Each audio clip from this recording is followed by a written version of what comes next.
Hello friends, how are you? I hope कि आप सब अच्छे होंगे। Welcome to expert opinion.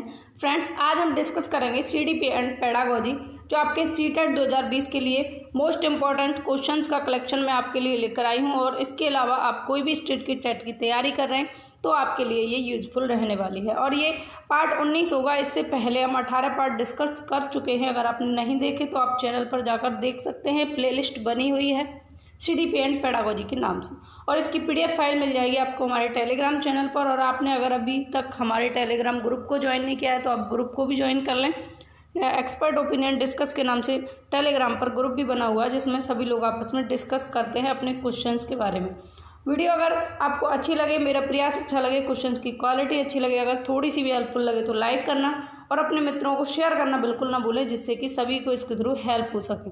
Channel पहली बार देख रहे हैं तो सब्सक्राइब करके बेल आइकन को प्रेस कर लें, जिससे कि आने वाली सभी वीडियोज़ की नोटिफिकेशन आपको टाइम टू टाइम मिलती रहे। चैनल पर होने वाला प्रत्येक अपडेट आपको मिलता रहेगा। स्टार्ट करते हैं वीडियो को। पहला क्वेश्चन है, कक्ष में विद्यार्थियों को खुली पुस्तक अभ्यास करवाने के उचित कारण को चुनिए। तो कक्ष में विद्यार्थियों से खुली पुस्तक या फिर खुले में अभ्यास कराया जाता है, इसका रीज़न क्या है? ऑप्शंस हैं, पाठ है, भाषा के प्रयोग को प्रोत्साहित करना, पाठ को विस्तृत रूप से याद करना, विद्यार्थियों में चिंतन शक्ति का विकास करना, बिना तैयारी के विद्यार्थियों का मूल्यांकन करना। तो देखिए, इसमें पहले हम गलत ऑप्शंस हटा देंगे तो हमें सही पता लग जाएगा। पाठ को विस्तृत रूप से याद करना बिल्कुल नहीं होगा, क्योंकि सीटेट लेवल पर याद करने जैसी चीज़ आपको दिखे तो ये नेगेटिव पॉइंट होता है, बिल्कुल काट देना इसे आप तभी टिक करेंगे जब आपका क्वेश्चन भी नेगेटिव होगा। तो ऑप्शन सेकंड गलत हो जाएगा। पहला देखिए, पाठ है, भाषा के प्रयोग को प्रोत्साहित करना। तो पाठ भाषा का प्रयोग करने के लिए, प्रोत्साहित करने के लिए ये ऑप्शन इतना ज़्यादा ठीक नहीं है। और भी ऑप्शंस को पढ़ते हैं। बिना तैयारी के विद्यार्थियों का मूल्यांकन करना, तो इसका ये भी उद्देश्य नहीं है। और सबसे अच्छा और सबसे सटीक ऑप्शन है, विद्यार्थियों में चिंतन शक्ति का विकास करना। विद्यार्थियों को खुली पुस्तक अभ्यास कराने का सबसे बड़ा, सबसे उचित कारण क्या हो सकता है? विद्यार्थियों में चिंतन शक्ति का विकास करना, उनकी थॉट प्रोसेस को बढ़ाना। नेक्स्ट, बच्चे का पहला शिक्षक है, तो प्रथम शिक्षक कौन होगा? पूर्व प्राथमिक स्कूल या शिक्षक, माता पिता, समाज या स्कूल शिक्षक? तो क्या होगा?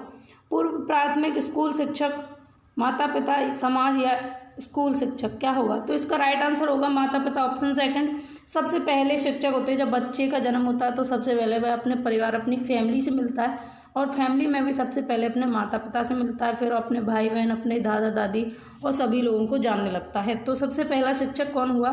माता पिता होगा। और कहीं पर भी अगर आपको माता पिता ना मिले और माँ ही माँ मिल जाए तो उसको भी आप सही टिक करेंगे, क्योंकि बच्चे का सबसे पहला शिक्षक माँ भी होती है। पूर्व प्राथमिक विद्यालय या फिर स्कूल शिक्षक या समाज, ये सब चीज़ें बाद में आती हैं, लेकिन सबसे पहले शिक्षक होते हैं पेरेंट्स। तो इसका सेकंड ऑप्शन सही होगा। नेक्स्ट, कक्षा में होने वाली परिचर्चाओं में लैंगिक दृष्टिकोण को एकीकृत करना लड़कों को डैश में सक्षम बनाता है। तो ऑप्शंस हैं, अपने आत्मसम्मान को बढ़ाने में, या अपने स्वयं के पूर्वाग्रहों को दूर करने में, लड़कियों के साथ वाद विवाद करने में, या शिक्षक के साथ वाद विवाद करने में। इसका राइट आंसर क्या होगा? अगर कक्षा में लैंगिक परिचर्चा दृष्टिकोण के बारे में चर्चा हो रही है तो इसका सबसे बेहतर ऑप्शन है, अपने स्वयं के पूर्वाग्रहों को दूर करने में ये सबसे ज़्यादा सक्षम बनाएगा एक बच्चे को, एक विद्यार्थी को। नेक्स्ट, पोर्टफोलियो के संबंध में कौन सा कथन सही है? तो पोर्टफोलियो के संबंध में कुछ कथन दिए गए हैं, इनमें से कौन सा बेहतर है ये आपको बताना है।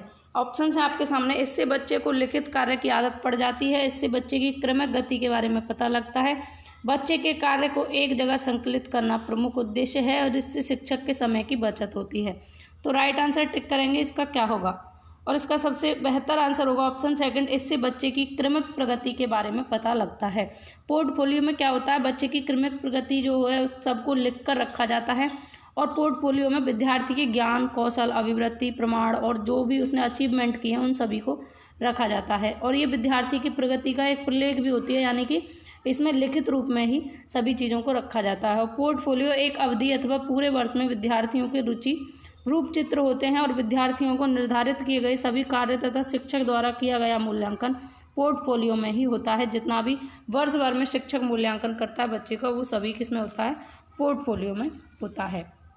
आगे चलेंगे। नेक्स्ट, उपचारात्मक शिक्षा का हेतु है। तो उपचारात्मक शिक्षा का हेतु यानी कि क्या है उद्देश्य उपचारात्मक शिक्षा का? ऑप्शंस हैं नई भाषा वस्तु को दाखिल करना, तत्कालीन पढ़ाई वाली वस्तु की कटौती, या फिर सही तरीके से ना पढ़ाई गई भाषा वस्तु को फिर से पढ़ाना, या पढ़ाई गई भाषा वस्तुओं को फिर से पढ़ाना। आप देखिए यहाँ पर आप सही करेंगे जल्दी से, ऑप्शन क्या होगा सही? तो उपचारात्मक शिक्षा का मैं आपको उद्देश्य बताऊं, उपचारात्मक शिक्षा होती क्या है पहले आप ये जान लें। उपचारात्मक शिक्षा होती है जहां बच्चों की कुछ कमियां होती हैं उनको दूर करने के लिए किया गया उपचार, दूर करने के लिए किया गया प्रयास ही उपचारात्मक शिक्षा है। और उपचारात्मक शिक्षा कौन सा ऑप्शन यहाँ पर ज़्यादा सबसे बेहतर है? ऑप्शन थर्ड, सही तरीके से ना पढ़ाई गई भाषा वस्तु को फिर से पढ़ाना। उपचार की ज़रूरत क्यों पड़ेगी? क्योंकि पहले जो पढ़ाया गया है उसमें बच्चे में कुछ कमियां देखी गई, या फिर उससे पढ़ाने की विधि सही नहीं थी, मेथड सही नहीं था, कुछ भी कह सकते हैं। तो उसी पढ़ाई गई सामग्री को फिर से पढ़ाना बच्चे को, क्योंकि उसमें कमियां हैं, उन कमियों को दूर करने के लिए, उनका उपचार करने के लिए उपचारात्मक शिक्षा कराई जाती है। तो ऑप्शन थर्ड यहाँ पर सबसे बेहतर होगा।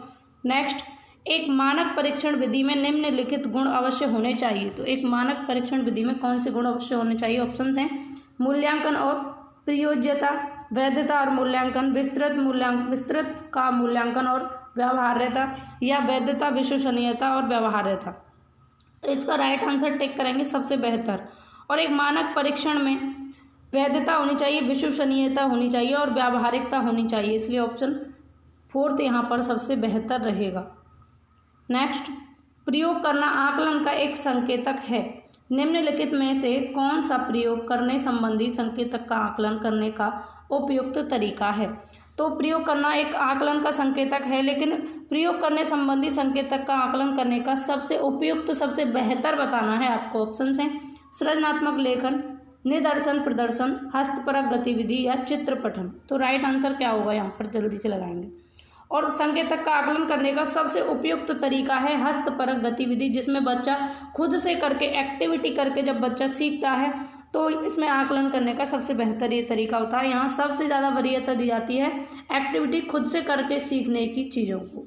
नेक्स्ट, कौन सा निर्माणात्मक मूल्यांकन के लिए एक उपयुक्त उपकरण नहीं है? तो ऑप्शंस हैं आपके सामने और आपको राइट आंसर टिक करना है। ऑप्शंस हैं समानुदेशन, मौखिक प्रश्न, प्रश्नोत्तरी सत्र या परीक्षा। तो कौन सा निर्माणात्मक मूल्यांकन के लिए उपयुक्त उपकरण नहीं है? इसका राइट आंसर होगा ऑप्शन फोर्थ, परीक्षा एक निर्माणात्मक मूल्यांकन का उपयुक्त उपकरण नहीं है, जबकि समानुदेशन, मौखिक प्रश्न और प्रश्नोत्तरी ये तीनों ही निर्माणात्मक मूल्यांकन के लिए उपयुक्त हैं। नेक्स्ट, वह चिंतन क्या कहलाता है जिसमें व्यक्ति बहुत सारे विचारों से आरंभ करके एकल समाधान पर पहुंचता है? तो ऐसा चिंतन क्या कहलाएगा? जब बहुत सारे पॉइंट्स से आने के बाद, बहुत सारे विचारों से आने के बाद एक ही पॉइंट पर आकर रुक जाए, एकल समाधान पर आकर रुक जाए, तो ऐसे चिंतन को हम क्या कहेंगे? तो इसका राइट आंसर होगा ऑप्शन थर्ड, अभिसारी चिंतन। और जब एक पॉइंट से अनेक दिशाओं में बच्चा सोचे, अनेक दिशाओं में कार्य करने के बारे में अनेक तरीके निकाल ले किसी कार्य को करने के, तो वह कैसा चिंतन होगा? वह अपसारी चिंतन होगा। नेक्स्ट, निम्न में से किस चरण में बच्चे अपने समवयस्क समूह के सक्रिय सदस्य बन जाते हैं? ऑप्शंस हैं किशोरावस्था, वयस्कता, शैशवावस्था या बाल्यावस्था। और इसका राइट आंसर क्या होगा? ऑप्शन फोर्थ, किशोरावस्था। एक बच्चा है जो अपने समवयस्क यानी कि अपने बराबर के समूह के सक्रिय सदस्य कब बनेंगे? किशोरावस्था में बनेंगे, एक दूसरे के प्रति सक्रिय सदस्य। नेक्स्ट, कौन सा विकास का एक सिद्धांत नहीं है? तो कौन सा विकास का सिद्धांत नहीं है ये बताना है। सामान्य से विशिष्ट, निरंतरता, क्रमागतता या प्रतिवर्तीयता। क्या होगा इसका सही आंसर?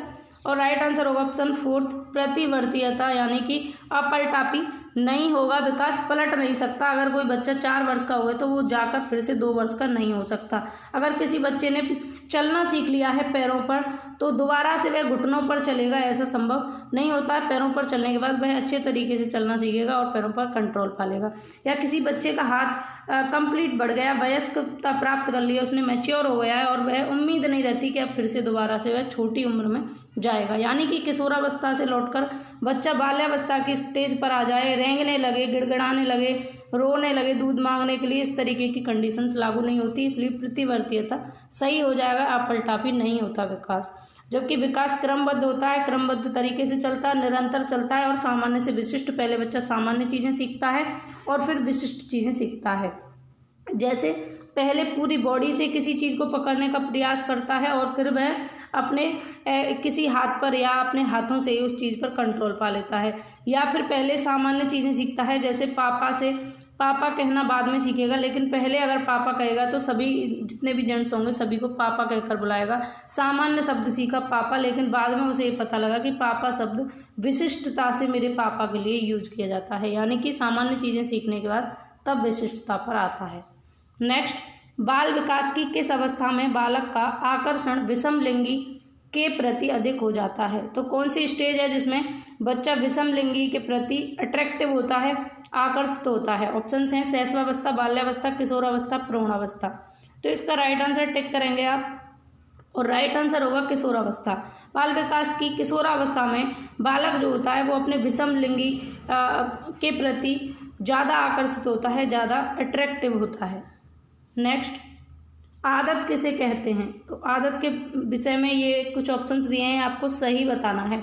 ऑप्शंस हैं कोई कार्य की पुनरावृत्ति, यह एक स्वतः प्रक्रिया है, ए और बी दोनों, या इनमें से कोई नहीं। तो राइट आंसर टिक करेंगे जल्दी से। और आदत के बारे में दोनों ही कथन सही हैं। कोई कार्य की पुनरावृत्ति करना भी आदत होती है, जैसे हम किसी कार्य को कर रहे हैं, कोई शब्द बोलते हैं उसे बार बार दोहराते हैं, या किसी कार्य को करने की हमारी आदत बन जाती है। जैसे कुछ बच्चे लेट जागते हैं तो उनकी आदत बन जाती है लेट जागना, और वो पर डे ऐसा ही करते हैं। तो किसी भी कार्य की पुनरावृत्ति, और यह एक स्वतः प्रक्रिया, खुद से होने वाली प्रक्रिया है। ठीक है, तो ए और बी दोनों कथन सही होंगे। नेक्स्ट, कक्षा 3 में एक शिक्षक शिक्षार्थियों को 4562 और 728 का योग करने के लिए कहता है। एक विद्यार्थी प्रश्न के उत्तर में निम्न प्रकार से प्रतिक्रिया करता है। तो आप देख सकते हैं किस तरीके से बच्चे ने क्या किया, योग किया है। तो इसके विषय में ऑप्शंस दिए हैं, और ये कथन है, यह प्रतिक्रिया यह दर्शाती है कि बच्चे में डैश की कमी है। इस तरीके से जोड़ने की प्रक्रिया, योग करने की प्रक्रिया क्या दर्शाती है? ऑप्शंस हैं योग के सही क्रम की अवधारणा, योग के कौशल की कमी, या फिर स्थानीय मान की अवधारणा में कमी, या फिर पुनः समूहीकरण के द्वारा योग के कौशल की कमी है। तो इसका राइट आंसर क्या होगा? बच्चे में किस चीज़ का अभाव है? तो ऑप्शन थर्ड सही होगा, स्थानीय मान की अवधारणा की कमी है बच्चे में, कि स्थानीय मान के तरीके से जोड़ करने का उसमें कमी प्रदर्शित हो रही है इस तरीके से सॉल्यूशन में। नेक्स्ट, जब डैश को विद्यालय में पर्यावरणीय धारणीयता के बारे में पढ़ाया जाता है तो इसे बाहर के वातावरण में पढ़ाने पर वे पाठ को बेहतर तरीके से समझ पाएंगे। तो इसके ऑप्शंस हैं वयस्क छात्र, माध्यमिक छात्र, विश्वविद्यालय स्तर के छात्र, या प्राथमिक छात्र। तो इसका राइट आंसर क्या होगा? और आपको ये पता होना चाहिए कि प्राइमरी लेवल पर विज्ञान को नहीं पढ़ाया जाता, विज्ञान की धारणा पर्यावरण में ही नियुक्त होती है, लेकिन यहाँ पर विज्ञान में पर्यावरण की धारणीयता पढ़ाने की बात हो रही है। तो इसका राइट आंसर आपको टिक करना है, और इसका राइट आंसर होगा माध्यमिक छात्र। जब माध्यमिक छात्रों को विज्ञान में पर्यावरणीय धारणीयता के बारे में पढ़ाया जाता है तो इसे बाहर के वातावरण में पढ़ाने पर भी पाठ को बेहतर तरीके से समझ पाएंगे। तो इस वीडियो में बस इतना ही। आउट ऑफ 15 आपके कितने ठीक हुए आप ये भी कमेंट करके ज़रूर बताएं। और फ्रेंड्स, PDF फाइल के लिए आप टेलीग्राम चैनल ज्वाइन करें। आपको अच्छी लगी हो वीडियो लाइक करें, शेयर करें। चैनल अगर अभी तक सब्सक्राइब नहीं किया है तो सब्सक्राइब करके बेल आइकन को प्रेस कर लें, जिससे कि आने वाली वीडियोज़ की नोटिफिकेशन मिलती रहेगी टाइम टू टाइम। आगे मिलते हैं नेक्स्ट वीडियो में। Take care, Radhe Radhe, have a nice day.